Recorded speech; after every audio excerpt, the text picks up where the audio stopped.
Welcome back. This is Our Story. His Glory. This is Fresh Start Christian Sober Living. I'm Rod. I'm David. Today we're going to change things up a little bit. I've had some questions from some people that see our videos, and they want to know, what is a sober living house? Because not everybody's familiar what a sober living house is. So we're going to kind of talk a little bit about what a sober living house is and what we do at our sober living house. It might be a little bit different than other sober living houses, and just kind of around the circle of sober living houses. So just to start off, sober living houses are houses that are after treatment facilities. Okay, we do not do any type of a treatment at a sober living house. We're not an inpatient clinic type of thing. So all of ours is just after treatment, after going to classes or teaching lessons and stuff like this. No medications, no therapy, no therapists, no doctors, anything like that. Who comes to sober living houses? We get people from rehab, just came out of inpatient treatment centers. We get them from jails, from prisons. We get people from off the street that just say, hey, I can't control my life, I need help. So basically, that's what a sober living house is. What we do, we test people. We're very strict at our sober living house, and we've learned this over the years, is we breathalyze. Everybody has a breathalyzer. We have a breathalyzer. Everybody does a breathalyzer test every night when they come in for the evening. For alcohol, we do urine tests randomly twice a week. And that's can vary at what times and all that, but that picks up all 14 different types of drugs, including fentanyl, and goes back about 90 hours on alcohol. So nobody can get by that. Mistake I kind of made when we first opened 4 years ago is, I think a lot of sober houses do that, is I said, okay, yeah, if you relapse, you're out, and then, well, we'll give you an exception. And I think that was because when we first started, naturally, you threw 3 or 4 guys in a house that cost you 5 guys to make it ends meet. You kind of bend the rules of your own rules stuff. We learned very quickly at Fresh Start that zero tolerance is zero tolerance. And because of it being that strong, we have a 5-minute you're out rule at our place. We have found, too, because of that, I've had several guys that have been in the house over a period of time say that there's times that they thought of maybe just they could go out just one night and do something and we'd be forgiven, and that's what kept them from not to where they are today. They're sober. So yeah, we run a pretty tight ship by implementing the zero tolerance policy on drugs and alcohol.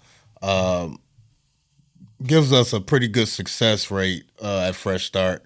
The guys, the accountability is there. Yeah. And so when guys come in, like we have plenty of guys that came in straight from off the street, didn't have anything but the clothes on their backs, or come fresh out of jail. What we do, like we'll take them, go get them hygiene supplies, go get them food, buy them clothing, things of that nature, reach in our own pockets and show them love that way. And then we drug test them coming in the door, and we randomly test them, as Ross said. We breathalyze every day. So whenever the guys come in from their work for the rest of the day, they're in the house, they got to breathalyze. They got to show it to the camera. They got to log it in. Every day we check that every day. And then we randomly test the guys. So I think by doing that, they have a sense of, okay, I can't just cheat the system and go out there and get high one day and come back and nobody notice. Plus, you're in a house with a bunch of ex-addicts. So everybody hold each other accountable there. If somebody sees something, they say something. Another thing that's great about our house is that we also have a zero tolerance policy for disrespect. So I've been there 3 years and nobody disrespect each other in their language or anything. People joke around a lot, but it's like very peaceful, very respectful. Guys come in without anything. They end up getting employment. We assist with helping people get employed, get back on their feet, And then another thing that's good about us is we don't have a time limit at our house. No. So, we didn't make a mess out of our lives overnight. So we fully aware that it's not going to be an overnight fix. So we don't get it guys like you got 90 days and you got to get on your feet and get out. You know, we don't do that. And then we have mandatory house meetings every Saturday. Only thing take precedent over the house meetings is work. And so, yeah, we. Another thing too is this is your recovery. We can't recover for you. You got yourself in the mess. You got to want to get out. If you don't want recovery, if you don't want to do that, we've had interviews with people. We tell them up front, if you're not serious, don't come in here, because this very serious about recovery at our house. So I've actually had a couple of times when people walked outside for a second, have a cigarette, they come back in, well, I'm not going to make it here. I'm thinking, well, you're not serious about it. You don't want to recover. Because like David said, we didn't get in this mess overnight. Whatever we've done, we didn't do it overnight. And we don't get out of it overnight. That's right. It takes, I like with myself, I hurt my family, and I love them all dearly, but it took time to get that love back from them. And to prove myself. We had a gentleman come in this morning, tearjerker. I mean, he actually broke down because we do a lot of the celebrate recovery stuff at our place. We're in the Life's Healing Choices right now, and it was a very touchy subject this morning. And this man opened up. I think every man in the house today at the meeting had tear in his eyes, but it was a breakthrough on the very first day of being with us. So it's a brotherhood. And David's a house manager, and we're partners in the ministry part of this. But David's with them 24 hours a day. And what a blessing, David, you've been, because everybody relates to David. Thank you. Our story is Christ. Jesus Christ has saved our life because we accepted him. And we still make mistakes. Oh, my gosh. We know we're still sinners. That's right. But it's a day to day, and because of his grace and forgiveness and love, that we're able to move forward and do the things that we do at Fresh Start. Thing is, when we open a place, we only put 2 people to it. Another thing with us, we're all different, and all sober houses are good. Some are just wired different than others. We only put 2 people to a room, and some people. I've heard stories of a lot worse. Every man has a locker. Nobody uses them. We don't have any theft there. I put lockers in there so your stuff doesn't get stolen. We came up from Austin, and what put sober living on my mind for houses was one of the guys at Celebrate Recovery there was at a sober living house, and he went to take a shower, came out, and he had his $400 paycheck that he just cashed. It was gone, plus his new jacket. So I thought, okay, we're going to put lockers. So I got lockers in every room. And nobody used them. We had one guy who was at our house for a couple of years, and he always had anywhere from $8,000 to $10,000 cash under his mattress. Basically, he never even put it in the locker. So I mean, we haven't had a problem with theft at all since I've been there. So I mean, like, everybody respect each other's space and respect each other's belongings and privacy. Nobody even steals food in our house. Yeah. So it's a really good house. I'm grateful to be a part of it. And the whole mood of the house is Christ-centered, and we don't like shove religion down people's throat or anything. We just kind of lead by example, and they see the Christ in us and how Jesus is transforming my life, and it's like it's contagious and it's attractive. So people want some of that. They're like, man, I want some of that God you serve, man. And like David said, we don't have a time limit. Some houses are like a 90-day or a 90-day minimum. We do ask that you kind of commit to a 90-day, 3 months with us, but we don't have a extended time. And we've had guys, David's 3 years, of course, he's a house manager. We've got several guys that have been on with us way over a year, almost 2 years. And we'll sit down with somebody if they say they're going to leave. And if they think, then they're going to leave. If we don't think they're ready, we can't stop them. But we'll say, hey, are you really seriously ready? Because we've had too many people that have left us and then fallen off. Now, there's a situation where they can come back. If we didn't kick them out and they left and they relapse, we will let them come back again. And we do have a couple of people like that with us right now.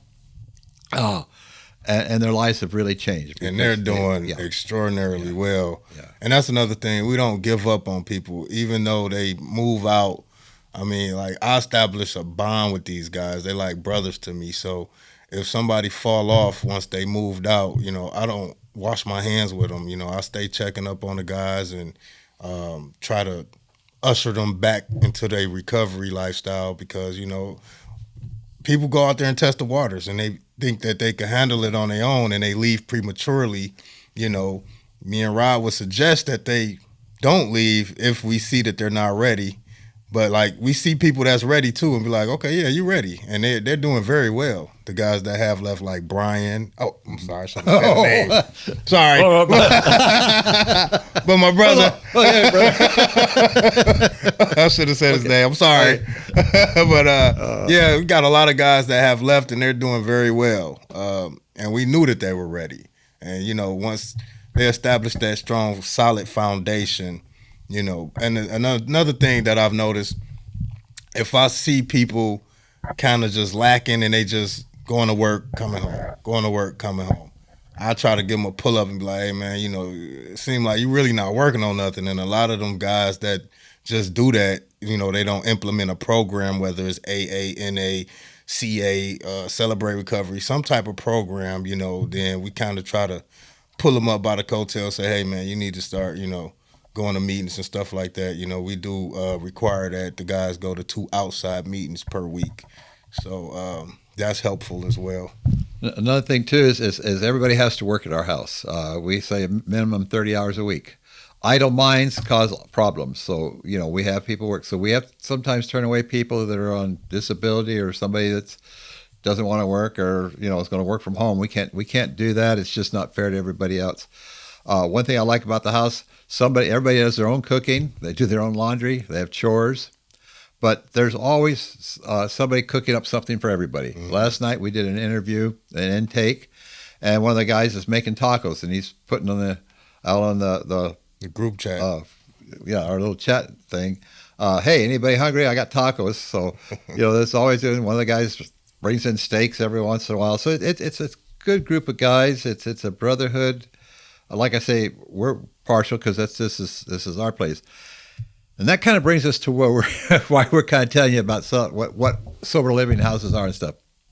We're in a situation, I don't want to be begging or anything like that, but we're in a situation, the economy is bad as everybody knows, so I know everybody's hurting. And we're seeing more people falling off and getting into drugs and alcohol and having problems. And we're turning away, I get 4 or 5 calls a week. And I screen them on the phone calls, and then I do that. I have a constant waiting list right now of probably 7 to 8 people. And it just breaks my heart because the calls that we get are, oh, it's a Christian home. That's what I need. I need to get Christ back in my life. I need to get my life together. So anyhow, we're in the process of trying to get another house. And so we've been always saying, hey, go to our little website here, freshstartcsl.com.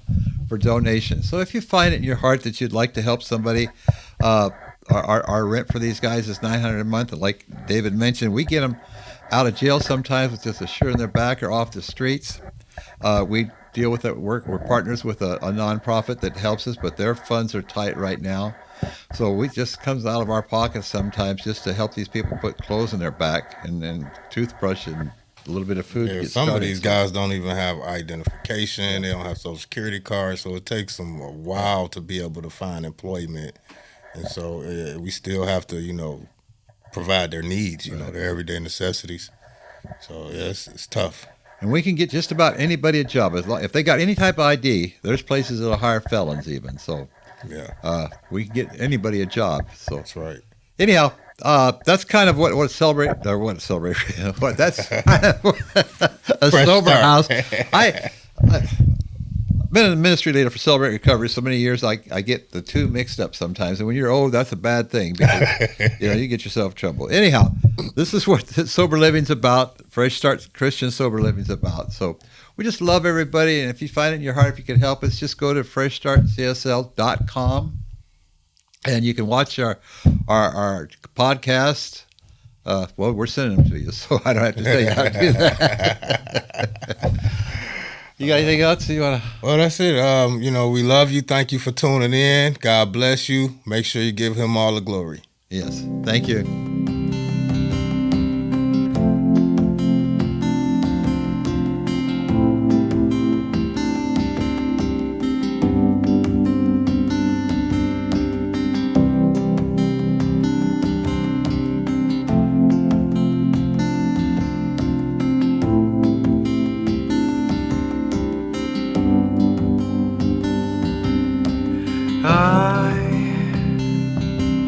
have searched